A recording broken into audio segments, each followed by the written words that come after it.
Well! Hello mga Bebshi! For today's mini vlog mga Bebshi, ay excited na nga din ako dyang mag-withdraw ng aking sahod. Pero bago nga ako dyan nakapag-withdraw, ay gumising nga ako ng umaga para mag-prepare. Syempre, ay nagpapasalamat ako ngayon sa Panginoon sa panibagong araw na binigay niya at sa lahat ng blessing na natanggap ko. Masaya ako ngayon mga Bebshi dahil nakatanggap ako ulit ng ganitong sahod. Ang tagal-tagal na din kasi yung nakasahod ako ng ganito kalaki. Kaya naman syempre, deserve ko din to mga Bebshi. Dahil of course, pinaghirapan ko to at tinatrabaho. Syempre, hindi ko kakalimutan si Madam Brenda at ng mga easy sa pagtanggap nila sa akin doon sa Hinaguan Farm. Hindi ko nga din akalain na makakasahod ako ulit ng ganito kalaki. At syempre maraming salamat din sa inyo mga Bebshi sa inyong pagtitiwala at suporta sa aking mga video. Kahit minsan ang hirap i-manage talaga yung oras, lalo na't meron ka pang anak at nagva-vlogging ka pa. Mapapaiyak na lang talaga ako minsan, pero gayon pa man sila din kasi yung lakas ng loob ko. Nagpapasalamat nga din ako kay Habi dahil pagkawala ako siya ang nagbabantay kay Nick. Worth it din naman ang sakripisyo na ginawa niya, pagbantay ng bata at paghatid sundo sa akin sa Hinaguan Farm. Of course din pati kina Mama at Diva. Dahil meron ding mga hinatid si Habi ng mga estudyante, kaya si Mama din minsan ang nagbabantay. Hindi madali pero kinakaya ko para sa kanila mga Bebshi. Sila talaga ang lakas ng loob ko para magtrabaho araw-araw at gumawa ng content kahit minsan sumasakit na nga din ang likod ko. Pero kahit ganun pa man, masaya ako sa ginagawa ko mga Bebshi. Dahil dito as content creator, kumikita ako dito at sakto din naman sa pagod ko. Masaya ako sa ginagawa ko ngayon mga Bebshi. At kahit hindi pa man gaano kalaki ang kinikita ko, malaking bagay na ito sa akin. Ang aking sahod nga pala mga Bebshi ay aabot ng 5 digits. Yung last time na hindi pa ako pumunta dito sa Hinaguan ay nasa 4 digit lang yung sahod ko. Minsan umabot din naman siya ng 5 digits. Pero hindi talaga siya gaano kalaki. Ngayon na nandito ako sa Hinaguan ay malaki talaga ang pasasalamat ko kay Madam Brenda. Lalo na at nagugustuhan nila ang mga luto ko. At syempre ito din kasi ang gusto ni Madam Brenda na magsumikap araw-araw, gumawa ng content. Dahil pag meron ka talagang itatanim, meron kang aanihin. At ito na nga ang pinakahihintay kong moment. Ang i-withdraw itong aking sahod sa YouTube at sa aking Facebook page. Nagbunga din lahat ng pagod at hirap, pero kahit hindi pa dumating itong aking sahod ay meron na akong mga bayarin mga Bebshi. Importante sa akin makabili ng gatas kay Nick at syempre makapag-savings kami ni Habi. Sobrang laking tulong na ito sa amin mga Bebshi dahil ito lang ang aking trabaho, pero sasabihin ng iba na madali lang ang pag-vlogging. For me talaga mga Bebshi ha, hindi siya madali. Hahanapin mo pa kasi yung niche mo at sa akin di ba cooking, so medyo magasto nga din itong aking vlog, pero kahit ganun pa man, bawing-bawi din naman siya sa mga views. Kaya naiipon yung every kita ko sa mga videos. Dito na nga ako sa pharmacy at bumili na nga din ako dito ng gatas ni Bibi Nick at yan po ang kanyang gatas. Hindi din kasi siya kumakain ng kanin kaya dapat talaga namin siyang bilhan ng gatas at kaya naman ako nagsusumika para imabilhan ko siya ng ganitong gatas mga Bebshi. At dahil sa sahod ko ngayon ay makukuha ko na ang kwintas na naisangla ni Mama. Malapit na din kasi itong marimata. Kaya naman sabi ko kay Mama ibayaran ko na lang yun. Sayang din kasi kaya naman pagka meron ako malaking sahod ay mag-invest ako ng gold. Pero sa ngayon ay hinay-hinay lang muna. Alam kong dadating din ako dyan dahil meron tayong Panginoon na nagagabay sa atin. Sobrang laking pasasalamat ko sa lahat ng blessing na natanggap ko ngayon mga Bebshi. At maraming salamat din sa inyong walang sawang suporta sa panonood ng aking mga videos. Patuloy pa din akong magsusumikap at gumawa ng masarap na mga recipe para ay makakuha kayo ng mga ideas mga Bebshi. At ayan nga dahil sahod ko, bumili ako ng short ko mga Bebshi. So ukay lang yan. Masaya na ako makapag-ukay mga Bebshi. Kaya naman, nandito na nga din ako sa Hinaguan at sobrang lakas talaga ng ulan kanina. Pero kahit malakas ang hangin at ulan, hindi kami pinabayaan ng Panginoon at safety din naman kami dito sa Hinaguan. Maraming salamat mga Bebshi and sana ay na-inspire kayo ngayon sa aking video na magsumikap at magpatuloy lang. Dadating din tayo dyan sa ating hinahangad.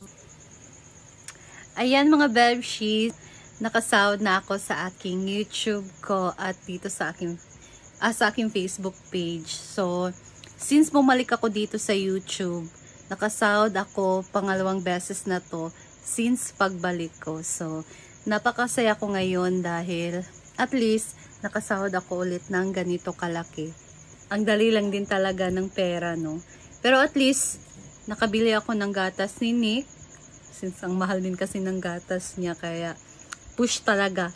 And pagkatapos, nag-share din naman ako sa Hinaguan. So, nagluto ako doon ng lunch. Bumili ako ng ulam para doon. So, abangan nyo yan. Ipopost ko din naman dito sa aking YouTube. Ang pagluto ko ng lunch doon sa Hinaguan. Bigay din ako kay Mama pang nagbayad ng wifi. Dinagdagan ko yung pambayad ng wifi. Tapos, kasi yung TV namin kasi nasira. So, si Diva nagbigay sa kanya first ng pang paayos ng TV. So, pag nag-text yung TV na nag-ayos sa aming TV. Sabi nila na pwede nang makuha.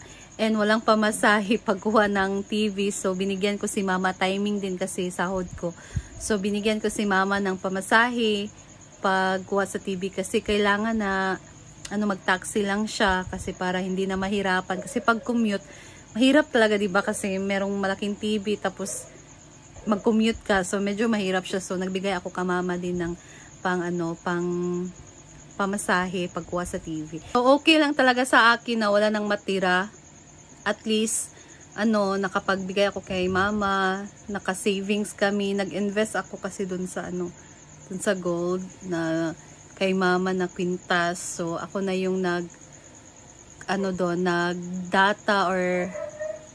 para makuha ko next sahod ko. So, ayan, ang saya ko ngayon mga bebshi sa sahod ko dahil at least nabili ko yung kailangan kong bilhin. Tapos, nag-share ako sa church namin. So, every sahod ko talaga, nag-share ako sa church namin. Na ako dyan. Nakalaan na lahat, every sahod ko.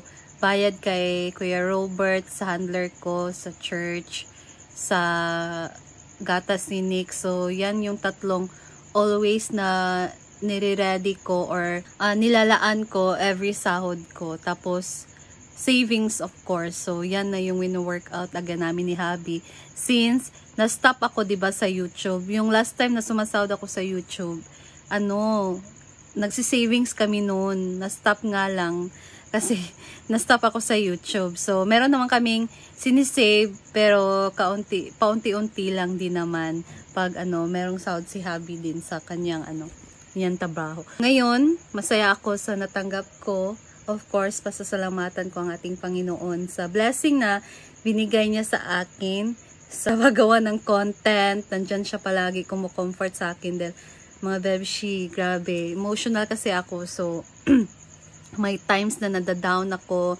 May times na para sa akin mahirap. Pero, kinakaya ko kasi nandyan ang Panginoon. And, gumagabay siya lagi sa akin. Kaya, worth it lahat din naman ng pagod, worth it lahat ng sakripisyo kasi at the end of the day, pag meron ka talagang itatanim, meron kang aanihin. Maraming salamat din sa inyo mga bebshi dahil ngayon nakabalik ako dito sa aking YouTube and nandyan pa rin kayo sumusupport at nanonood sa aking video. So maraming salamat sa inyo mga bebshi.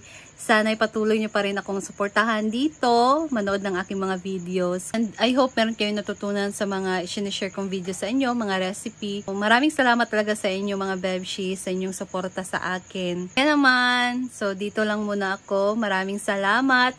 To God be all the glory. God is good all the time God is good. Thank you mga bebshi. See you again. Bye!